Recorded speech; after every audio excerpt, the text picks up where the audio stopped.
And now, the Vible presents my terrifying encounter with a man who called himself Poker Face, by Reddit user A Writer Named Williams, narrated by Reed Linus.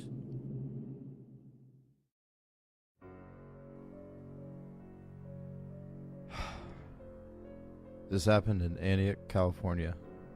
It was around 2 a.m. I was at a friend's house, safe in a warm sheltered suburbia, so they say. We were having a lot to drink, chit-chatting, enjoying ourselves.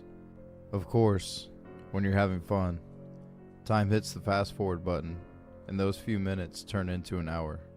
My friend has a bit of an abrupt bedtime, so I had to dodge out early, still highly intoxicated. I felt too shameful thinking I'd be asking too much to stay in his house to sleep off the drunkenness. I suppose he was either too rude or too drunk to consider it himself. Whatever. Sometimes a little inconvenience makes you appreciate everything else. I needed about another hour or so to sober up and drive back. As fast as time passed during my stay, it decided to drastically slow down as soon as I stepped out of his house. It was a cul-de-sac area, a concrete jungle with the stem of the street breaking into a fork. Alongside the road, my car was parked. The only street light that worked was in the middle of the cul-de-sac circle, about 80 yards away. I stumbled towards my car, produced my keys, felt the metal line up, opened my door and shifted to the back seat. Because this was a dark, strange, and unfamiliar neighborhood, I took the leftover newspapers and a sweater in my back seat to cover up myself. I was a little scared. I wanted to camouflage myself and not just become some guy awkwardly sitting in his car waiting for time to pass in order to drive home. I couldn't fall asleep. The uncomfortable feeling of a cheap backseat bed enshrouded in darkness didn't make the chance of slumber easier. It felt too ominous. And of course, my mind began to wander. I thought of worst case scenarios, like how the police would shine their lights on me through the window, or a drunk driver hitting my car. And wait. In the distance, about 100 yards away, I could hear footsteps approaching. The gravel scuffed with each step forward, growing in proximity, but periodically taking stops. I wondered why until it made sense in my mind. Whoever it was, probably looking through cars carefully, with the intent to steal one. I couldn't recall how many cars were on the block, but I counted 3 full stops until he was at my window, breathing. I froze. There was no more than 1 foot between us. The car encapsulated me as I lay hidden beneath backseat clutter, forming myself into an object, trying my hardest to be unnoticeable, unmoving, and simply not there. I see you, said a 40-plus-year-old man in perverse baby talk. Imagine when you were playing hide and seek and one of your friends tricks you in coming out. He said it in that tone of voice, as if baiting me, like he was questioning whether the clutter in backseat was just clutter, or a person. I didn't want to move or check the window. I remained clutter. Give me an Academy Award. My body, though, reacted by minimizing my breathing so much that I felt paralyzed. I dare not look. My eyes fixated on the back of the passenger seat. I didn't blink. I didn't move. I didn't breathe.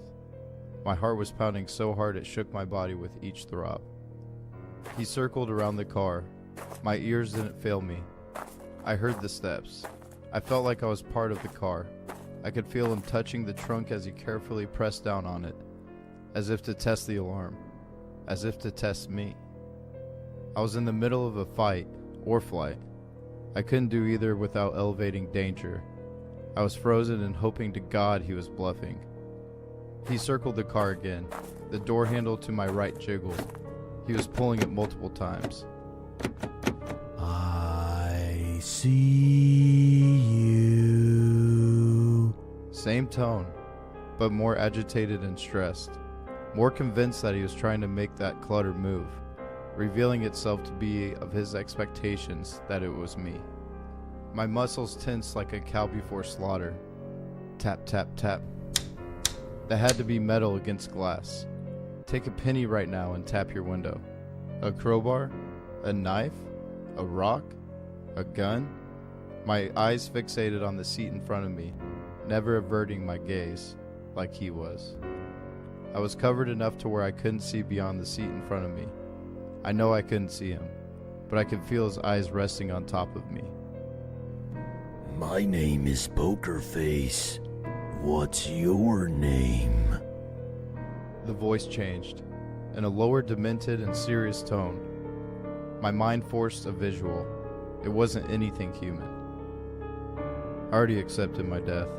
I was ready to be shot in the head, ready to take a life-changing bullet, multiple knife wounds, just make this sleep bearable, not excruciating, as you drained me of my life. I imagined my friend waking up the next morning after a calm night of safe and sound sleep, only to discover my mutilated, defiled, and bloody body hanging outside of my car door.